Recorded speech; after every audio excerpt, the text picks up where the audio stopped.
আসসালামু আলাইকুম। বাঙালি রান্নাবান্নার আরো একটি নতুন পর্বে আপনাদের সবাইকে স্বাগত। আজকের পর্বে তৈরি করে দেখাবো পাউরুটি আর চিকেন দিয়ে দারুণ মজার একটা নাস্তার রেসিপি। আশা করছি বরাবরের মতো আমার আজকের রেসিপিটাও আপনাদের সকলের কাছে ভালো লাগবে।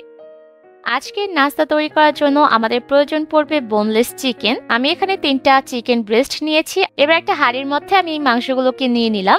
এর মধ্যে দিয়ে দিলাম 1 চা চামচ আদা রসুন বাটা, 1 চা চামচ দিয়েছি চিলি ফ্লেক্স, আধা চা চামচ দিয়েছি কালো গোলমরিচের গুঁড়া, 2টা এলাচ, 1 টুকরা দারচিনি আর একটা তেজপাতা দিয়েছি, আধা চা চামচ দিয়েছি লবণ।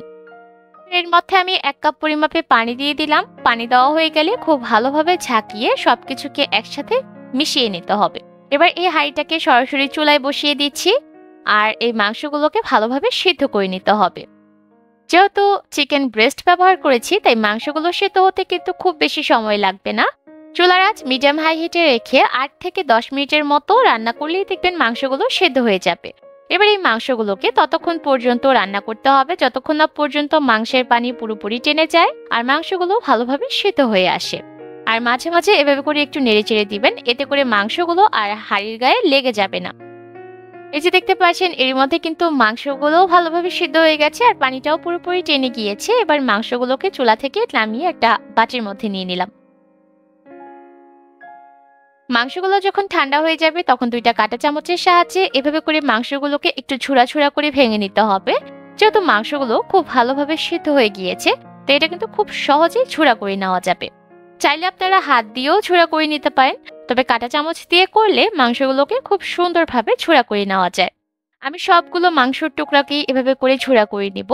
আর ঝুড়া করে নেওয়া হয়ে গেলে এবার এর মধ্যে বাকি উপকরণগুলো দিয়ে দিব। প্রথমেই আমি এর মধ্যে দিয়ে দিব 2 টেবিল চামচের মতো গাজর কুচি, তারপর দিয়েছি 2 টেবিল চামচ শসা কুচি, 1/4 কাপ দিয়েছি মেয়োনেজ, 1 টেবিল চামচ দিয়েছি টমেটো সস।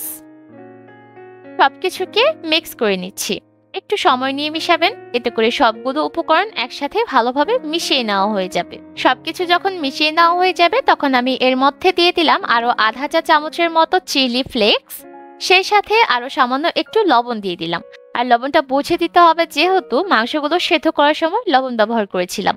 দেওয়া হয়ে গেলে সবকিছুকে আবারও ভালোভাবে মিক্স করে নিচ্ছি। ব্যাস, নাস্তাটা তৈরি করার জন্য চিকেনের পুরটা একদম রেডি। এবার আমি এই বাটিটাকে একটা সাইডে রেখে দিচ্ছি। আজকের নাস্তা তৈরি করার জন্য আমি ব্যবহার করেছি স্লাইসড ব্রেড। যে চিকেনের পুরটা তৈরি করে রেখেছিলাম সেই চিকেনের পুর ব্রেডের গায়ে সমান করে বিছিয়ে দিতে হবে। আর সমান করে চিকেনের পুর বিছিয়ে দেওয়া হয়ে গেলে উপর থেকে আরো একটা ব্রেডের স্লাইস দিয়ে দিলাম। তারপর এর মধ্যে একটু টমেটো সস ছড়িয়ে দিচ্ছি। আপনারা চাইলে কিন্তু এই ব্রেডের উপর মেয়োনেজও ব্যবহার করতে পারেন। টমেটো সস ছড়িয়ে দেওয়া হয়ে গেলে এবার উপর থেকে আবারও চিকেনের পুর দিয়ে দিচ্ছি।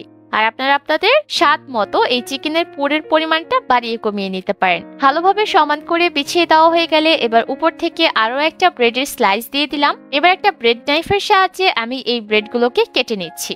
চাইলে আপনারা আস্তেও সার্ভ করতে পারেন, আবার চাইলে এভাবে করে কেটে টুকরা করেও সার্ভ করতে পারেন। এতে করে এটা দেখতেও ভালো লাগবে আর খেতেও সহজ লাগবে।